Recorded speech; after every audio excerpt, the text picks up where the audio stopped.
recording. Good evening, everyone. Welcome to Vintage Books Live. Tonight we are here with Tom Lineham, and I realized I didn't ask you if I was pronouncing that correctly, so you'll have to let me know. That's good enough. That's good enough. If I didn't. Usually I try to check that at the beginning. Tom wrote a book about the history of Mill Plain, which is a road in Vancouver, Washington, for those of you who may not live in the area and don't know. And so we're just going to chat a little bit about his book and Mill Plain and local history and lots of fun things. But I'm really curious if you could start by describing the book for people who haven't gotten a chance to see it yet. Well, the book is a travelogue of traveling one part of Vancouver to the other part of Vancouver on the longest boulevard that stretches east to west.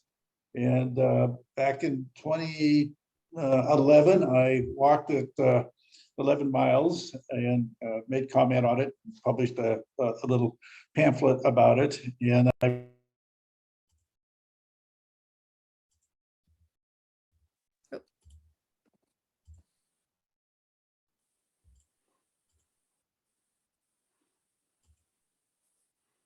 I'm sorry, Tom, I lost your sound here. Let's see. turned off here. Okay, so I think am I back on? Yeah, now that you're there. Okay.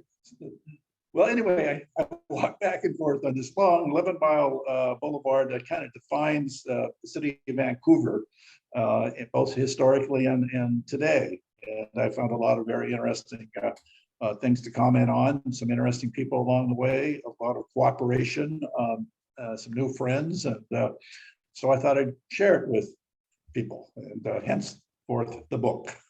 All right. And you already answered my second question, which is how that came to pass. I'm wondering what got you started on that. What made you start the project? What got you interested in it? Well, I was born and raised in Vancouver, and I departed upon graduation of high school and basically was gone for 40 years. I came back and forth to visit my parents and a few things like that. But when I returned about 10, 12 years ago, I realized Vancouver had changed. And one of the defining changes was the stretch of Mill Plain Boulevard, which was, when I was a kid, about, I don't know, Garrison Square was starting to be the rural part of town. And so I decided this is the way to get reacquainted with my community and walk that length of trail. And it really brought me kind of up to date on what was happening in the town. And so it started that way, trying to find out what happened to my town in 40 years. Yeah. Oh, and it's, changed a lot. Yeah. You walked the length of it multiple times, but obviously you also did research, I'm assuming. I'm just really curious, like, as someone who often ends up doing a lot of research and not as much being out in the field, or what, as it were, I'm really curious what the dynamic, or like how it's not the emotional process, but how the creative process was different when it was walking versus researching. Like, you're marrying two really interesting ways to experience a place, and I'm just curious what the dynamic of that was like for you. Well, walking was more interesting. Yeah. No. Well, it begged a lot of questions, and Yeah. spent some time at the Historical Society to some answer. Every step almost kind of raised a question. So I kind of looked at the background and went to the library, went to the fort, and actually went to Olympia because of some of the archives of Vancouver and Clark County are located in Olympia and state archives. One of the places I did not go is either to the city or to the county, because partly because the much of the area was county at first, and it gradually moved into becoming citified, made it into a larger city. So finding the proper jurisdiction for the proper parts, proper sections of the town be kind of complex. But we've been here for, well, since 1994, my husband and I, and it's changed quite a bit even since then. And I know that like the city limit, even in those 20 years or 30 years or whatever the heck it is now, the city limits have changed as we've been here too. So I'm sure that it makes the record seeking really challenging. I'm curious, what's your favorite like historical stories? Like, what were your discoveries along the way that maybe were quirky or unexpected, or just if you've got a couple things that you can think of that Well, I like of course, I did two different times. So the fun one was one of the fun was at the very beginning of the second time that last spring. I was walking the industrial part of town from the port towards the county courthouse, and it's actually quite a lovely spot because it's recently developed. It's one of the newest sections of Mill Plain, actually. And I came across this father and son, and they were at the playground across the street from the industrial park, and it seemed like they were out of place. There was kind of homeless people there, trucks going back and forth, loud trains. It's a busy trafficked area. And here was this father and son. And so I had to stop them. Said, what are you guys doing here? And the father, I think he's probably mid-30s or so, younger, and the son, he was holding the son, and I said, well, we just are at the playground. Now we're going to watch the trains. And the little boy, this was happy as can be. Yes, the trains are going to be the next thing we're going to go to. Yeah. So kids love that area. And you wouldn't know. So kind of antithetical to you're thinking about that. Yeah. There's so much history, especially on the reserve area. Yeah. That's kind of the foundation of the community. The Hudson Bay Company gave me a lot of insights, and I didn't realize the Hudson Bay Farm was way out there. That was 104th, 164th, or something like that. Oh, wow! I wow. had no idea that Hudson Bay Company was out there, and that was a major part of the grains and cattle and stuff that they did. And course, interesting. Yeah, see, that's my part of town, and I had no idea. Yeah. I went with one of my friends, Lou Martini, on that section, and he said he's on the first Fircrest Neighborhood Association board, and he said there's nothing historical about my neighborhood, nothing. So we sat at the Madhouse Coffee over in the corner of, I think it was 134th or something like that, and on the plane, and so he was denying any kind of historical possibilities there. And so I brought up this old map I found. I think it was 1955 or something, aerial. And I said, well, Lou, where do you think we're sitting right now? And Lou was looking at this map and trying to figure north and south and so on. He couldn't quite figure, because it's so industrialized, not industrialized, commercialized. And there was the little airport right across the street. And we were just kitty corner to the old Evergreen Airport. Yeah. So Yeah. It was all rural at that point. Well, I loved your map of, I think I mentioned to you this in the store, because my husband worked, we came down in 1994 because my husband got a job at Hewlett Packard. And so we were at the old Hewlett Packard campus, and you have that old map image of that whole area with sort of Hewlett Packard labeled in the distance, and like nothing else, like just farm fields and everything. And I mean, there was just nothing out there. Now you'd never know. So. Well, and that's another element to this. In between those two periods, Facebook became a factor. Yeah, that's true. Social media, and we have a growing up in Vancouver Facebook page that a lot of people from the Vancouver area are in, and that's all over the United States. It's growing up in Akron, Ohio, and all this kind of stuff. And a lot of those pictures and maps kind of popped up from time to time. Oh, neat. Yeah, that's true. Yeah. Put them in there, and there were some pretty unique maps. The Arnold Map Company, Mr. Arnold died, I don't know, 5 or 6 years before I came back on the scene, and they did the primary mapping of Vancouver, Clark County for many, many years. And their family allowed me to go into their archives and pick out these very old maps that you can't get anymore, that they're an appendix of the books. And that kind of showed me how Mill Plain kind of gradually kind of developed. Yeah. So Those are fun to go actually through. a priceless part of the book, actually. So. Yeah. So another really quirky question that I came up with, and I don't know if you'll have an answer for this one, but I was really curious if you had any stories that you heard along the way that you couldn't put in the book because you didn't have enough corroborating evidence to be sure that they were really accurate, but they were really interesting stories and you wish you could have put them in. So that was a kind of a long shot, but I thought, yeah, I needed corroboration for my stories that are currently in the book. Well, I don't know. Some of these things that I came up with, I'm not quite sure. Esther Short, I don't know how many times the Hudson Bay Company shipped her across the river to get rid of her. There's several different accounts of that. But what was interesting about that, I thought Esther Short's tombstone would be kind of like really big and a lot of kind of attention brought to it. And turns out it's just a little slab at the old cemetery. I had to kind of search it out. It's not flamboyant. It's interesting. And I thought it would be something more special, maybe yeah. Future. That's cool.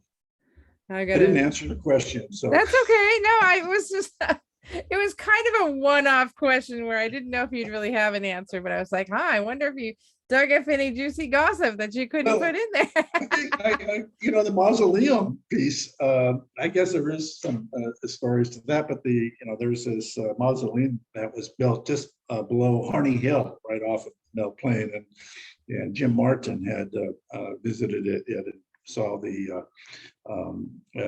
what he thought was the bodies in this kind of compromised concrete building, which I never got a picture of.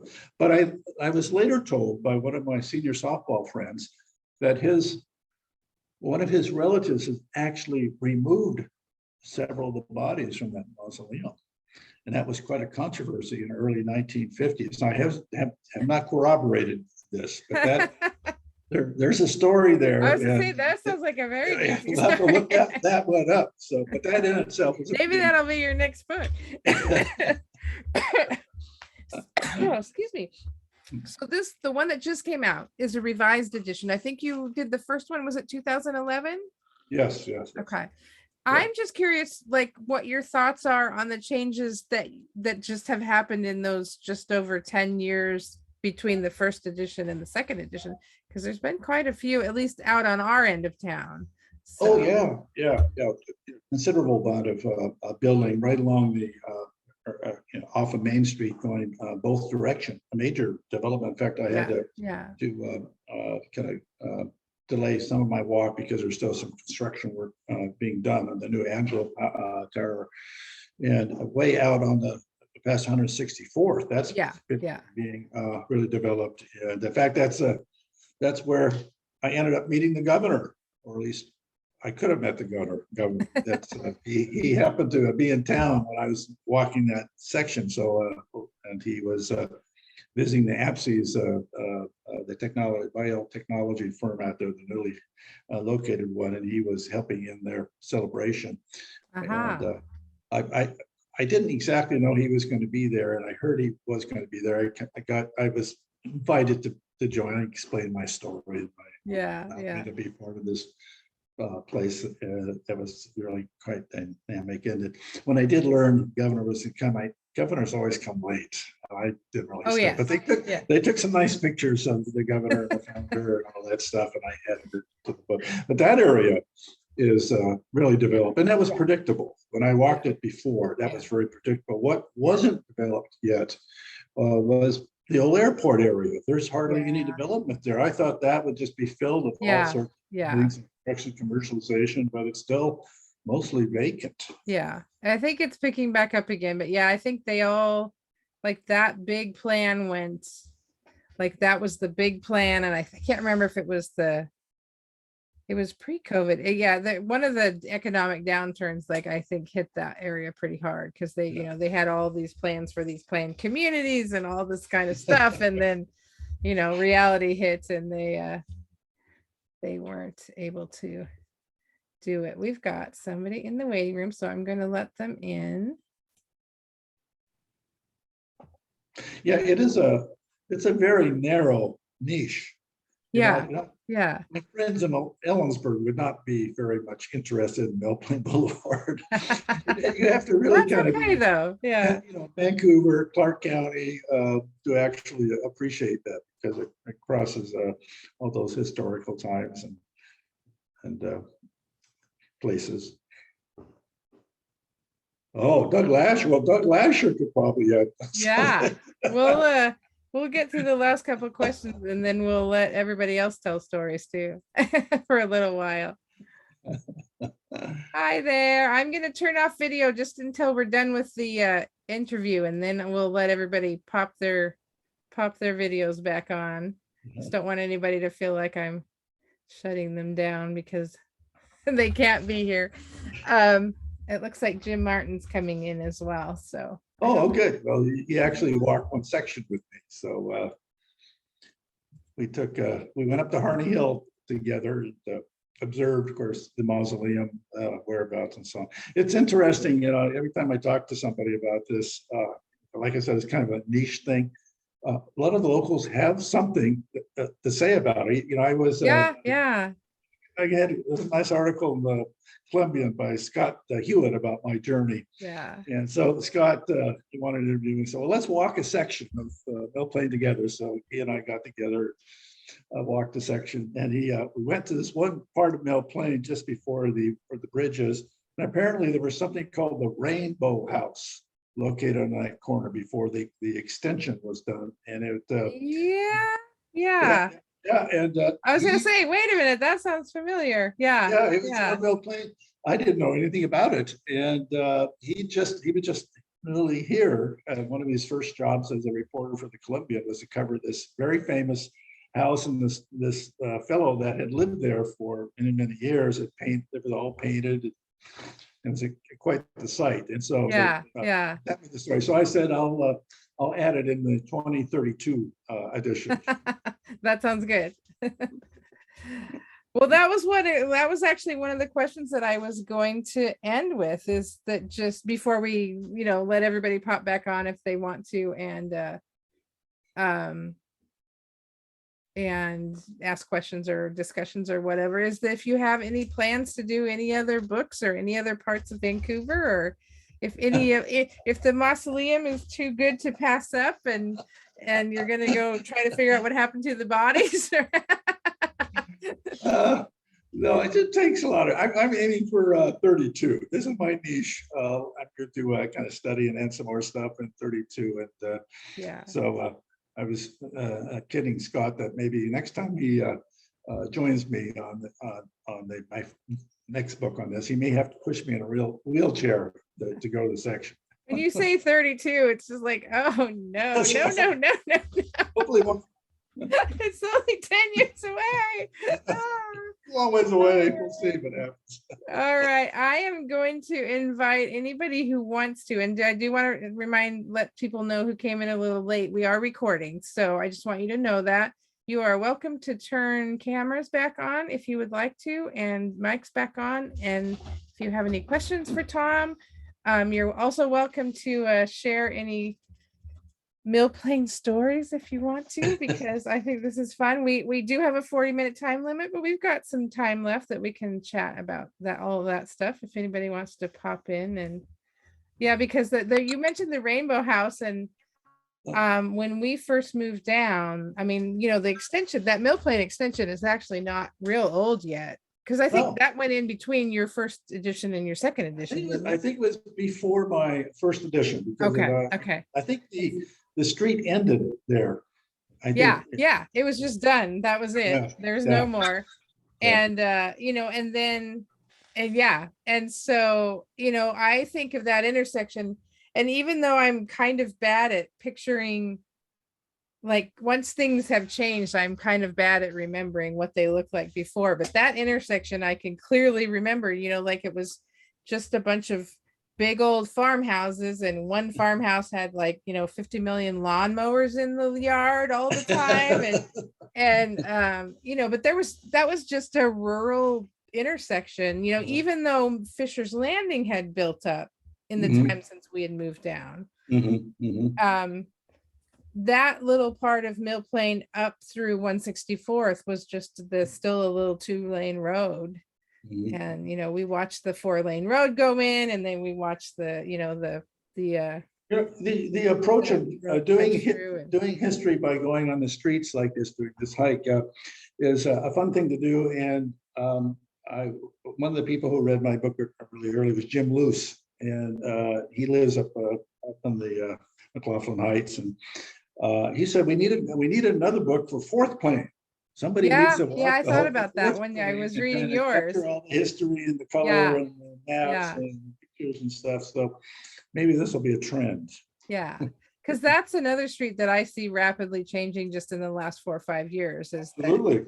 Yeah. suddenly it's like, there's a Walmart out there, there's a Goodwill, and a lot of the older little strip malls are getting taken out and are spruced up or whatever, so that it's starting to look a little snazzier and all that kind of stuff. And yet you still have like all the wonderful international flavor and all the different restaurants and little holes in the wall and stuff. So it's just kind of a very interesting mix of all different kinds of things. Well, I see Claire Oopsies online. I don't know, he's muted, but he was sharing me a couple stories yesterday. I don't know if he can recall. Claire, can you chime in?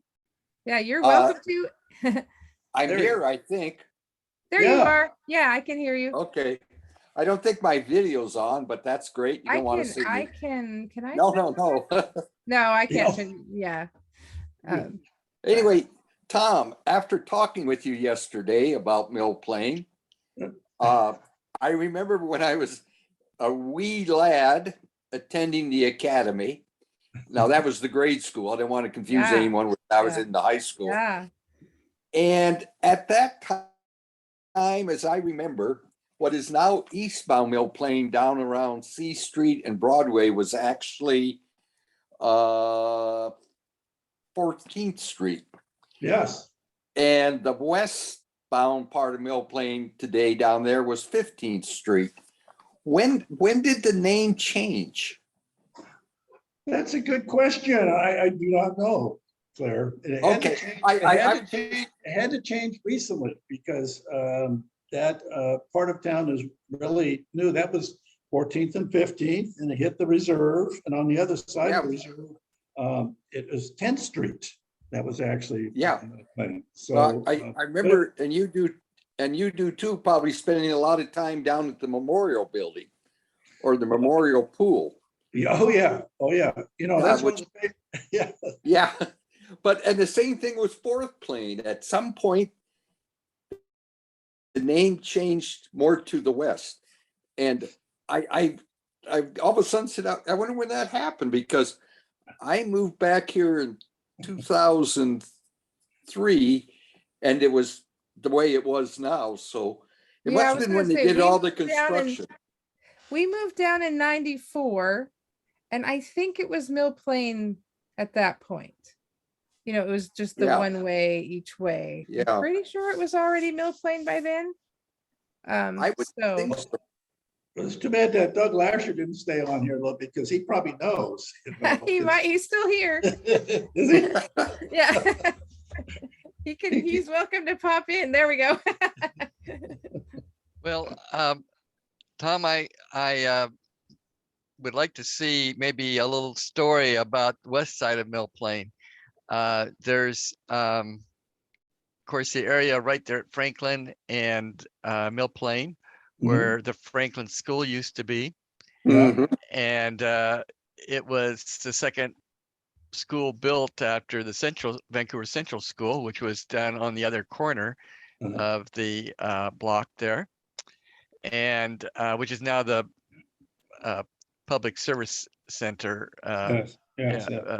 where the county has, and the elections and auto license used to be where the high school, well, it was a high school before they built Fort Vancouver High School up on Main and Fourth Plain. And then also, I think there'd be a good story about all the politics that would involve to continue adding on Mill Plain to Fourth Plain there. I know Al Bauer fought very hard for that, and I was there at the dedication when they did the ribbon cutting, and there were some people there that had opposed it, that Al was very upset that they were there, glad handing and taking all the credit for something that he fought hours with, and had to go over and around them to get that completed. And so I could tell you a little bit more offline about it. That's maybe one of the stories that we have 8 minutes and 55 seconds left.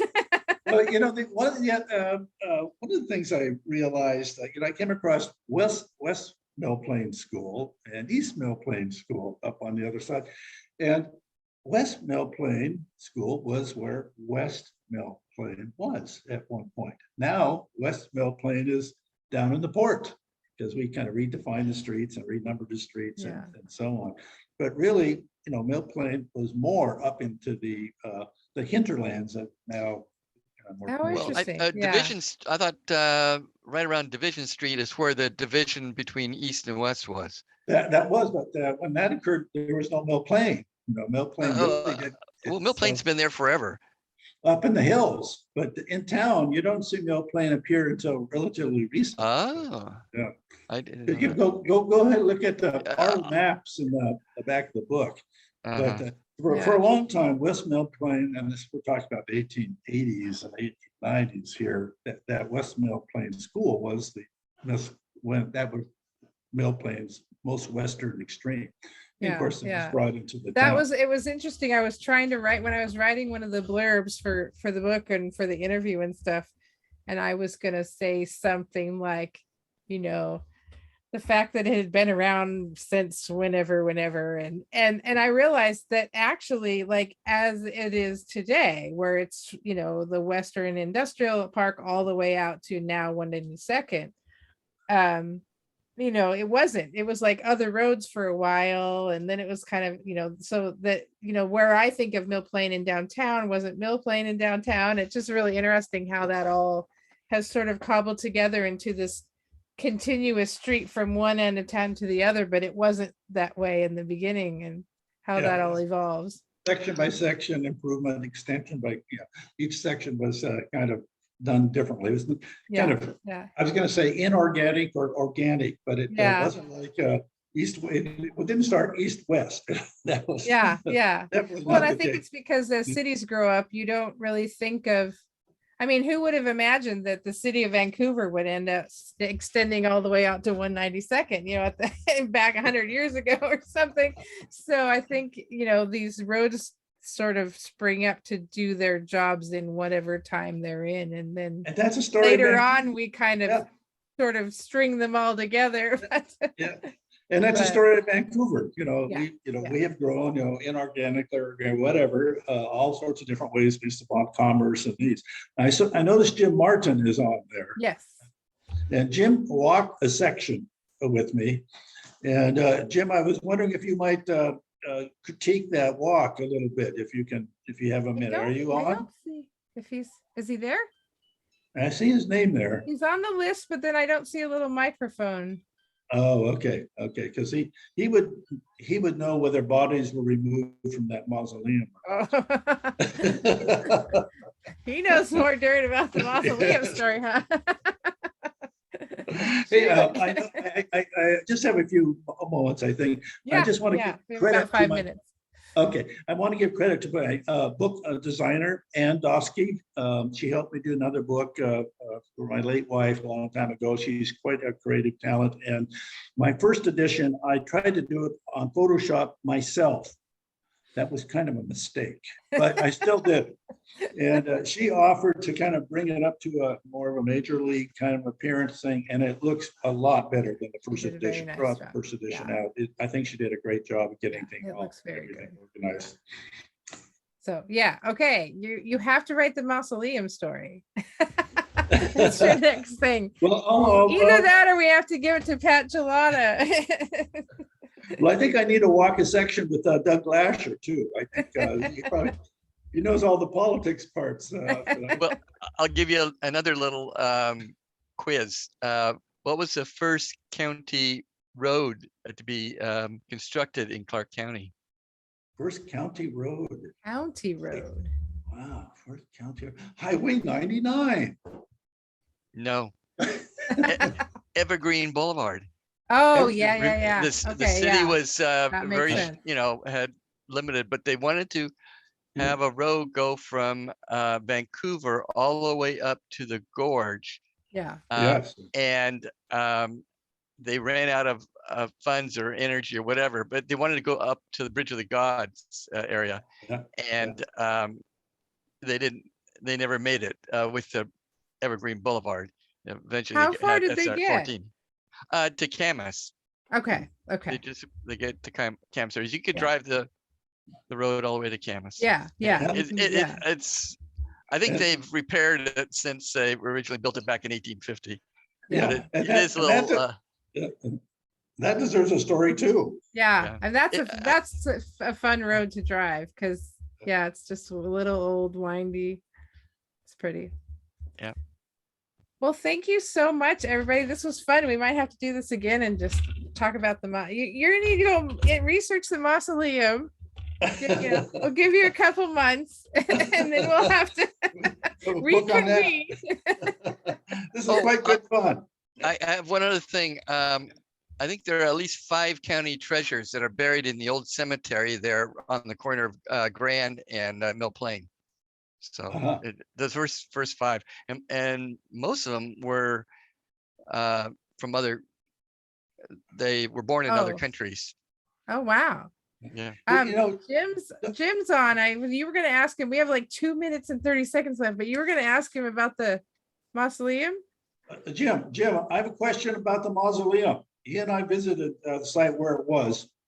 And you're on mute right now, so you won't be able to answer, but you have to unmute. I understood that there was 3 bodies removed from the Mausoleum in the early 1950s. Do you know anything about that? No, you got to unmute, Jim. No, he's talking away, but we can't hear him. Oh, well, we may not get the We'll story. have to do it next time. Maybe somebody's doing it on purpose for it. So. Hey, good fun, great fun. Yes. Sorry, Jim, we're not able to hear you and we're running out of time, but we'll Yeah. have to have a conversation about this Yeah. again because this is too good of a story. The book appears over at Vintage Bookstore, and then at the Historical Society, it's part of Yes. fundraisers. So if you buy Oh, the book good. Yeah. there, Yeah, it's all the proceeds go to the Historical Society. that sounds So, great. yeah. Thank you so much for everybody for coming. And we'll see you during part 2. 10 years from now. Yeah. Bye-bye. Good night. Goodbye.